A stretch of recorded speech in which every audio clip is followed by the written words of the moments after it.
Pathanamthitta Adoor police സ്റ്റേഷനുള്ളിൽ വയോധികനെ മർദ്ദിച്ചുവെന്ന് പരാതി. സാമ്പത്തിക തർക്ക പരാതിയുമായി ബന്ധപ്പെട്ട് സ്റ്റേഷനിലെത്തിയപ്പോൾ സബ് ഇൻസ്പെക്ടറായിരുന്ന അനൂപ് ചന്ദ്രൻ അസഭ്യം പറയുകയും ബൂട്ടുകൊണ്ട് ചവിട്ടുകയും ചെയ്തെന്നാണ് പരാതി. മുഖ്യമന്ത്രിക്കുൾപ്പെടെ പരാതി നൽകി മാസങ്ങൾ കഴിഞ്ഞിട്ടും നീതി കിട്ടിയില്ലെന്ന് പള്ളിക്കൽ സ്വദേശി ബാബു പറഞ്ഞു.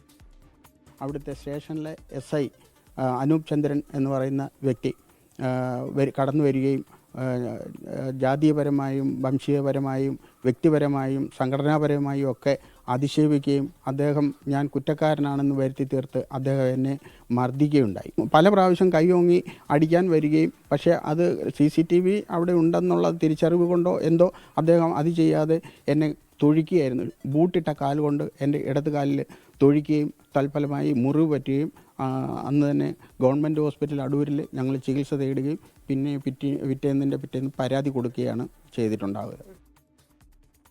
AV ജയശങ്കർ ഒരു ചേരുന്നു. ജയശങ്കർ, SI അനൂപ് ചന്ദ്രൻ എന്ന് പറയുമ്പോൾ ഇയാളുടെ മകൻ്റെ പ്രായമാവാനുള്ള പ്രായം ഉണ്ടാവില്ലല്ലോ. അപ്പോൾ അച്ഛൻ്റെ പ്രായമുള്ള ആളെ, അതും പരാതിക്കാരനെ ബൂട്ടിട്ട് ചവിട്ടാനുള്ള പ്രകോപനം എന്തായിരുന്നു അയാൾക്ക്? അതായത് ആശ്മി, ഈ 2025 മെയ് മാസത്തിലാണ് ഇത്തരത്തിൽ ഒരു സാമ്പത്തിക തർക്ക കേസുമായി ബന്ധപ്പെട്ട് ഈ പരാതിക്കാരൻ, ഈ പള്ളിക്കൽ സ്വദേശി ബാബു അടൂർ സ്റ്റേഷനിൽ എത്തുന്നത്.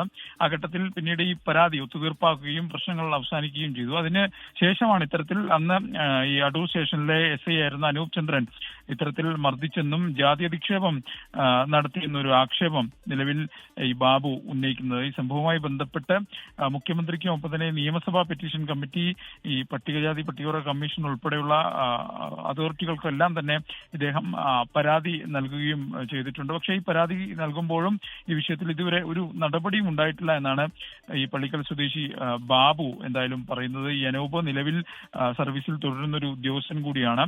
എന്തായാലും ഈ വിഷയത്തിൽ ഒരു അടിയന്തര നടപടി വേണമെന്നൊരു ആവശ്യമാണ് ഇദ്ദേഹം ഉന്നയിക്കുന്നത്. മുഖ്യമന്ത്രിക്ക് ഉൾപ്പെടെ ഗൗരവകരമായ പരാതി ഇദ്ദേഹം നൽകിയിട്ടുണ്ട്. ഇദ്ദേഹത്തിന്റെ ഈ മർദ്ദനത്തിൽ ഇദ്ദേഹത്തിന്റെ ഇടത് കാലിന് മുറിവ് പറ്റി എന്നാണ് ഇദ്ദേഹം പറയുന്നത്. അന്ന് തന്നെ ഈ വിഷയവുമായി ബന്ധപ്പെട്ട് ആശുപത്രിയിൽ ചികിത്സ തേടുകയും പിന്നീട് പരാതി നൽകുകയും ചെയ്തു. അത് ആ വിഷയത്തിലാണ് ഇപ്പോഴും ഈ ഒരു നീതിയും തനിക്ക് ലഭ്യമായില്ല എന്നൊരു ആക്ഷേപവുമായി കൊണ്ട് ബാബു രംഗത്ത് വരുന്ന ഒരു സാഹചര്യം ഉണ്ടാകുന്നത്. എന്തായാലും വിഷയത്തിൽ തുടർ നിയമ നടപടികളുമായി മുന്നോട്ട് പോകാൻ തന്നെയാണ് ബാബുവിന്റെ ഒരു തീരുമാനം.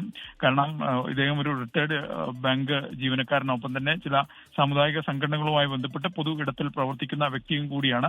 അത്തരം ഒരു വ്യക്തിയായി തനിക്ക് ഇത്തരം ഒരു അനുഭവം ഉണ്ടാകുമ്പോൾ ബാക്കിയുള്ളവരുടെ അവസ്ഥ എന്താണ് എന്നാണ് ഇദ്ദേഹം ചോദിക്കുന്നത്. എന്തായാലും ഈ ബാബു തുടർ നടപടികളുമായി പോകും. ഈ വിഷയത്തിൽ പരാതികൾ ലഭിച്ചെങ്കിലും മുഖ്യമന്ത്രിയുടെ ഓഫീസോ ഇല്ലെങ്കിൽ പോലീസിന്റെ മറ്റേതെങ്കിലും സംവിധാനമോ ഇടപെട്ടിട്ടില്ല എന്നാണ് നമ്മൾ നടത്തിയൊരു അന്വേഷണത്തിൽ മനസ്സിലാക്കുന്നത്. ആശ്മി ക്രിസ്റ്റീന. ഓക്കെ, AV ജയശങ്കറാണ് ആ വാർത്തയുടെ വിവരങ്ങൾ നൽകിയത്. പരാതി നൽകാൻ പോയ ആളാണ്, പ്രായമുള്ള മനുഷ്യനാണ്. ബൂട്ടിട്ട് ചവിട്ടിയെന്നാണ് പറഞ്ഞത്. അപ്പോൾ CCTV എന്തായാലും ബൂട്ടിട്ട് ചവിട്ടിയതാണെങ്കിലും അത് ഉണ്ടാവേണ്ടതാണ്. അപ്പോൾ CCTV ദൃശ്യങ്ങൾ കിട്ടണമെന്ന് ആവശ്യപ്പെട്ടുകൊണ്ട് വിവരാവകാശ കമ്മീഷനെ കൂടി സമീപിക്കേണ്ടി വരും വയോധികന് നീതി കിട്ടണമെങ്കിൽ. ലോകത്തെവിടെയായാലും ഏത് സമയത്തും 24 വാർത്തകളും ഓഗ്മെന്റഡ് റിയാലിറ്റി പാക്കേജുകളും എക്സ്പ്ലെയിനറുകളും വിശദമായി കാണാൻ ഞങ്ങളുടെ YouTube ചാനൽ നിങ്ങൾക്ക് സബ്സ്ക്രൈബ് ചെയ്യാം.